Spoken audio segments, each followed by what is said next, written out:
Ben McDaniel was an experienced cave diver, but he was also known for pushing limits. In August 2010, he arrived at Vortex Spring in Florida. This was not a casual dive location. People had died here before. Everyone who entered the caves knew one thing: mistakes were rarely forgiven. Ben had been diving at Vortex Spring for several days. Staff members noticed something unusual. He seemed determined, almost fixated on going deeper. Calm, polite, methodical, but there was tension beneath the surface, the kind that comes from obsession. On the day he disappeared, Ben planned a solo dive. That decision raised immediate concern, even among experienced divers. Cave diving alone is dangerous. There is no margin for error, no partner to help, no quick escape. Despite the risks, Ben prepared his equipment carefully and entered the water. At first, nothing seemed wrong. He followed known routes, moving steadily into the cave. But caves are deceptive.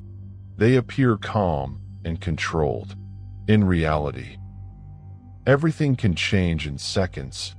One wrong movement, and visibility disappears. Silt fills the water. Darkness becomes total. Hours passed. Ben did not return. At first, staff were not alarmed. Divers sometimes extend their dives. But as time passed, concern turned into fear. A search was initiated. Divers entered the cave. What they found was disturbing. Ben's truck was still outside, his personal belongings untouched. There were no signs of panic on the surface. Inside the cave, they found one of Ben's tanks. It was not broken, not stuck, not dropped accidentally. It was placed deliberately. That detail changed everything. If Ben set the tank down on purpose, he believed he would return. He believed he could go deeper and come back safely, and that raised a terrifying possibility. Ben had gone far beyond the search zones. Despite extensive efforts, no body was found, no clear accident, no final answers. Ben McDaniel had vanished into the cave, leaving only questions, and the feeling that the truth lay deeper. Far deeper than anyone could safely go. The search began almost immediately, but from the start, it was clear this would not be easy. Vortex Spring is not an open cave. It is narrow, unforgiving, constantly changing. Search divers entered the system carefully, one by one, following safety lines. Visibility was poor. Silt hung in the water. Every movement made it worse. The cave offered no straight paths, only twists, drops, tight restrictions. Early in the search, divers discovered something unsettling. One of Ben's air tanks. Inside the cave, it was not empty, not damaged, not abandoned in panic. It was positioned deliberately, as if meant to be retrieved later. This raised serious questions. Why would an experienced diver remove a tank inside such a dangerous system? The answer was disturbing. It suggested confidence. Perhaps too much confidence. Ben may have believed he could pass a narrow restriction, then return for the tank later. But caves do not forgive assumptions. As the search continued, conditions grew worse. Silt reduced visibility to almost nothing. Walls pressed closer. Passages collapsed slightly. Some areas became inaccessible, even to trained cave divers. Search leaders faced a brutal reality. Every new dive increased the risk, not just to equipment, but to human lives. One diver narrowly avoided becoming lost. Another was forced to abort due to equipment failure. The message was clear. The cave was becoming more dangerous by the hour. Despite this, the search pushed on. Divers mapped areas Ben was believed to have entered, marking zones, checking lines, but each deeper section raised the same problem. To continue meant gambling lives. To stop meant leaving questions unanswered. Eventually, the decision was made. The search would be limited. Certain sections would not be entered. They were simply too dangerous. No body was found. No sign of collapse trapping a diver. No final trace. Ben McDaniel had disappeared, somewhere beyond the safe limits of exploration. And for the first time, investigators had to consider a chilling possibility. Ben had not just vanished. He had gone somewhere. No one was willing to follow. When the search was suspended, the questions only multiplied. Without a body, without a clear accident, speculation filled the silence. Ben's family refused to believe that the cave alone was responsible. They pointed to inconsistencies, to decisions made too quickly. Why was the cave sealed so soon? Why were certain areas never searched? Rumors began to circulate. Some claimed Ben was reckless. Others said he was methodical and careful. A third theory emerged, more disturbing than the rest, that Ben may not have died at all. Some suggested he staged his disappearance. The idea spread quickly, despite having no real evidence. Investigators pushed back. Leaving a cave system undetected would be nearly impossible. There were no signs of an exit, no missing equipment from the surface. Still, the doubts remained.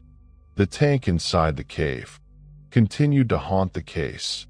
It suggested planning, not panic, but planning can also lead to disaster. The diving community weighed in. Experienced cave divers explained how confidence can be lethal underground. Passing a restriction once does not mean you can pass it again. Silt shifts, rocks move, bodies tire. What feels possible going in can become impossible coming out.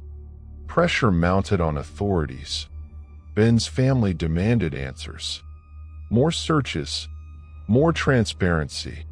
But officials faced an impossible choice: reopen the cave and risk more deaths, or leave Ben where he likely was, beyond reach. The cave was eventually sealed. Concrete barriers were installed, closing access to the deepest sections. To some, this was necessary.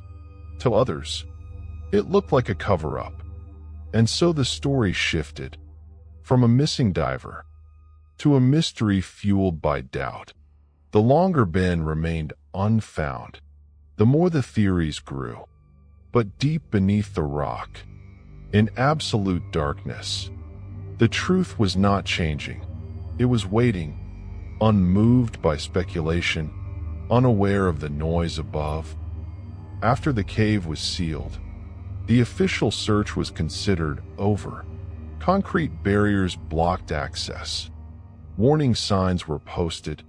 Vortex Spring was no longer open, at least on paper. But curiosity did not disappear, and neither did obsession. Within the diving community, the case refused to die. Some divers believed Ben was still there, beyond the sealed sections. Others believed the truth had been buried, along with the cave entrance. Then, something happened. A diver claimed he could reach deeper areas, not legally, not with permission, but by going around the barriers. This was not a rescue mission. There was no official support. It was a choice driven by belief and defiance. Against orders, against safety, the diver entered the cave at night, avoiding attention, passing damaged concrete, squeezing through unstable passages. The deeper he went, the more dangerous it became. Silt was thick, visibility nearly zero. Passages narrowed, walls pressed inward. This was not a place meant for return. And then, something appeared, deep inside the cave, far beyond the original search zones.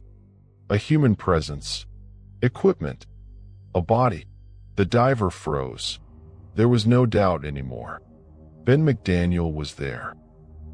But he was not free. He was trapped, wedged inside a narrow restriction. The space was so tight that turning around would have been impossible. This was not a place for rescue, only confirmation. The diver retreated, shaken, silent. What he had seen changed everything, but it also created a new problem. There was no safe way to retrieve the body. Any attempt would almost certainly cost another life.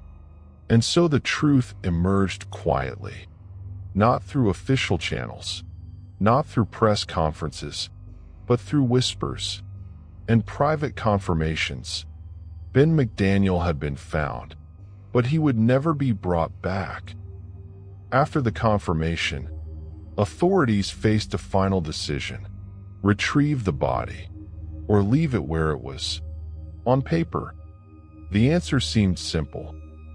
In reality, it was not. The location where Ben was found was one of the most dangerous sections of the cave, a narrow restriction, barely wide enough for a single diver. Any recovery attempt would require multiple entries, extended exposure, and absolute precision. Experts were consulted. The conclusion was unanimous. Trying to recover Ben's body would almost certainly result in another death. The risk was not hypothetical. It was guaranteed. And so, the decision was made.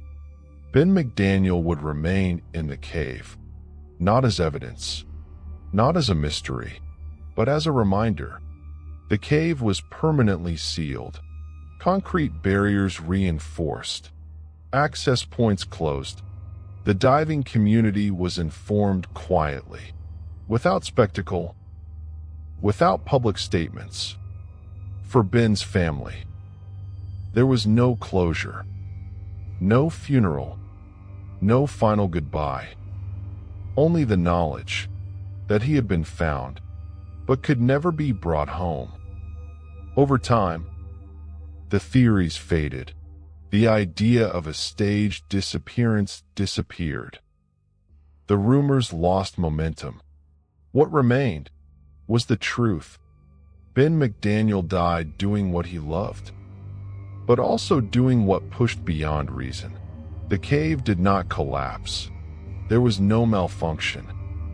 There was only a decision, made too deep, too far, too late. Today, Vortex Spring stands quiet. Most visitors never know what lies beneath, but divers do. They know that somewhere below, in complete darkness, a man remains, not lost, not forgotten, but forever unreachable. And that is where this story truly ends.